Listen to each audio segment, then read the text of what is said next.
Good evening, everyone. This evening, we are going to talk about a kind of economic subject presented by Hamurabbi. Hamurabbi was emperor of Iraq today, Babylon in his time.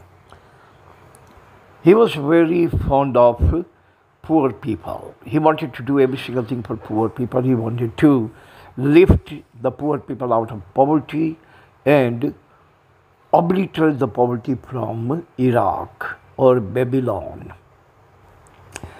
He coined that thing, that his project known as Bismil Muflis. Bismil means first, and the Muflis means poor people. His mantra was for his ministers that whatever the money that the state has, this money should be allocated such a way the poor people can get more or the most and eliminate their poverty. He did not allow poor people to just to gobble up the money and stay poor and keep begging every day and every month and every year, so on and so forth. No. He had a very precise project to eliminate the poverty, and he did. Bismil Muflis is today known as welfare economy. And Amartya Sen has written a thesis on welfare economy, and he got the Nobel Prize. Nobel Prize winner Amartya Sen has also shedded the same light on the same perception, on the same objection, and that this same objection was that, not objection, but objective was to eliminate the poverty from Indian poor and global poor. I have actually chosen 4 points to elaborate what Bismil Muflis connotes. Point number 1 is the paramount obligation of government is to uplift the poor. That was Hamurabbi used to say. The government is there not to help all the rich people to become richer and the poor people to become poorer. But the objective is very clear that the rich people, poor people should actually come out of the poverty, and the government should actually provide them all kinds of helping hand to uplift from poverty, to come out of the malaise of poverty, to come out of the ditch of the poverty, and eventually in their own first life, they can actually enjoy the prosperity from poverty. No one should stay in poverty for a long time or eternally, but poverty should be eliminated by the government because the person himself is not able or capable or viable to eliminate his own poverty.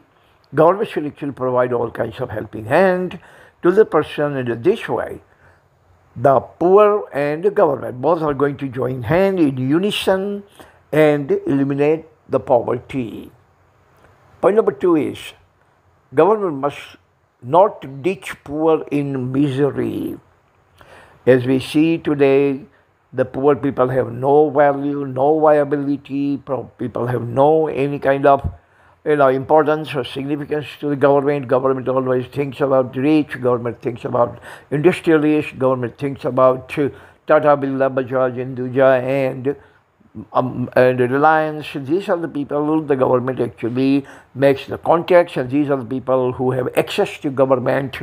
Government actually passes the laws, promulgate the regulations favoring these multinational corporations.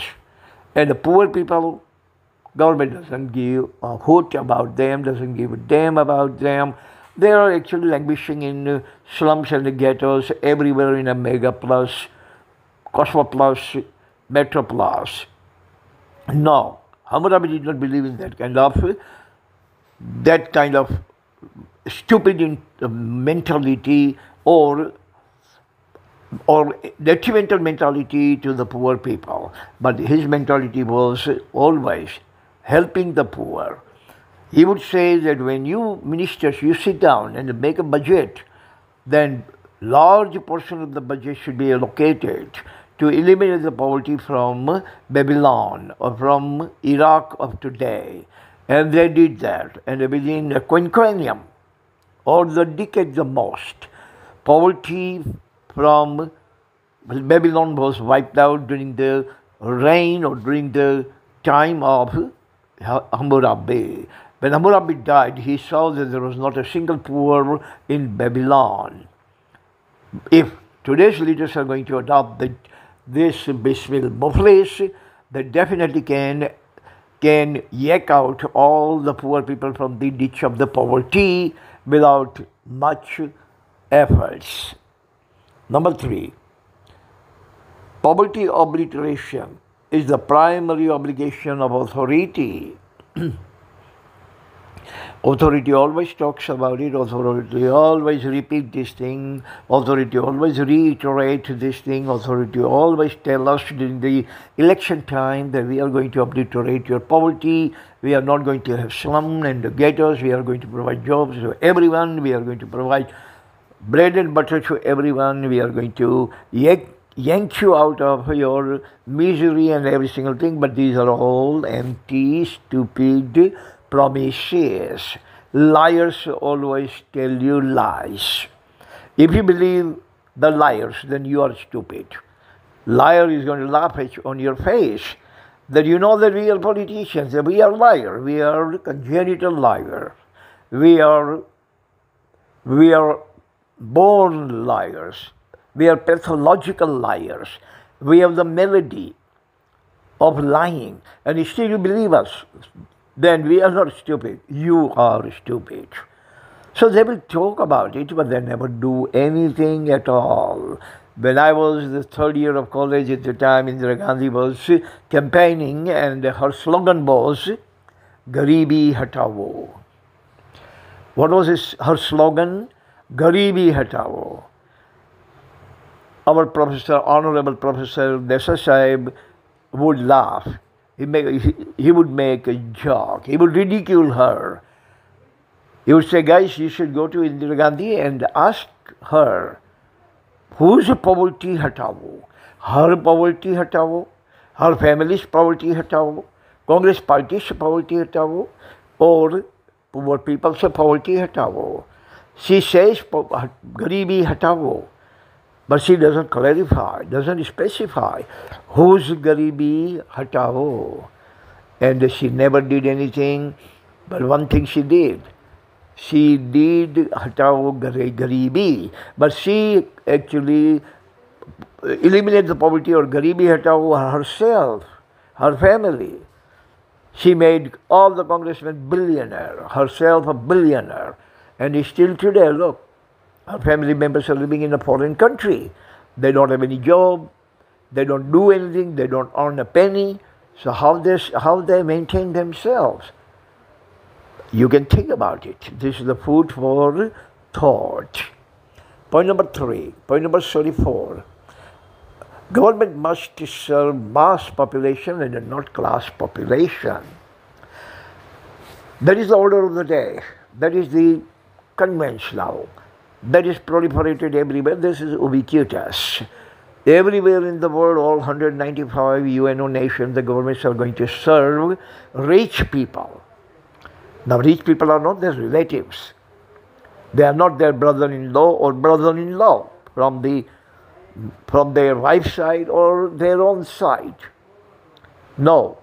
But when the election comes, these rich people need millions of dollars. And these millions of dollars are coming from the exchequer of these rich people.